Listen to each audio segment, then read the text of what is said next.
Hello ළමයි කොහොමද ඉතින් ඔයාලට අද සුන්දර සඳුදාවක්. හැබැයි මේ සුන්දර බව තියෙන්නේ උදේවරුව විතරයි. මොකද ඊට පස්සේ අපිට දවසේම ලෙක්චර්ස් තියෙනවා. එතකොට ඉතින් මුළු දවසෙම ඇක්ටිව් වෙලා තමයි ඉන්නේ.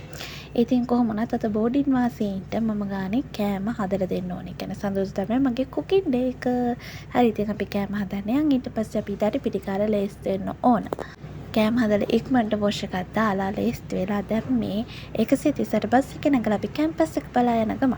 ඔය ලේස් වෙන ගම වීඩියෝ කරන්න බෑ ළමයි. හරිම පරක්කු වෙලා තමයි අපි ලෙක්චර්ස් වලට යන්නේ. ඉතින් දැනුත් පරක්කු වෙලා. උච්චර පණ කඩාගෙන හදිදාගෙන දුවලා ගියත් ළමයි අපි යනකොට ලෙක්චරර් ඇවිත් නැහැ.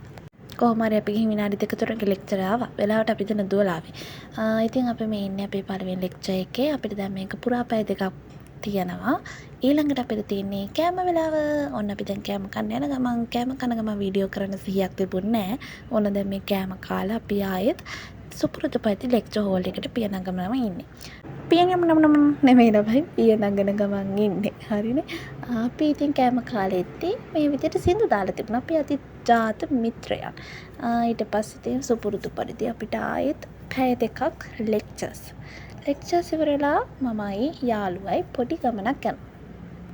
කොහෙද ඉතින් අපි මේ යන්නේ? අද ලේක් හවුස් එක ළඟ තියෙනවා ෂූ සේල් එකක්. ඉතින් මමයි මේ යාළුවයි යන්නේ දෙන්න. අපි දෙන්න පාර දන්නේ නැහැ. කොහොම හරි කට්ටියකින් අහගෙන බොහොම දුෂ්කර විදියට අපි අවසානයේදී අපි ජයග්‍රාහී ස්ථානය කරා ළඟා වුණා. ඉතින් ලස්සන සෙරෙප්පු, සපත්තු, බෑග් මේ ගොඩාක් තිබුණා. හැබැයි ඉතින් ගිහලා මම එක සපත්තු ජෝඩුවක් අරගෙන ආවා. ඒකක් ඉතින් ගත්ත එක ඇත්තිනේ. ගොඩාක් සෙනගක් ඉඳියෙත් නැහැ. කීප දෙනෙක් ඉඳියා ලස්සන දේවලුත් තිබුණා. 31 වෙනිදා වෙනකම් මං හිතන්නේ මේ ෂූ සේල් එක තියෙනවා. ආලත් ළඟ නම් ඇවිත් බලලා යන්න සමහරට ඔයාලා ඇවිලත් ඇති. හරි ඉතින් අපි ෂූ සේල් එකටත් ගිහලා කොහොම හරි 6 විතර වුණා. ආයෙත් අපි දැන් මේ බෝඩිම බලා එන ගම. ඉතින් ඔන්න අදට වීඩියෝ එක ඉවරයි. සබ්ස්ක්‍රයිබ් කරන්න.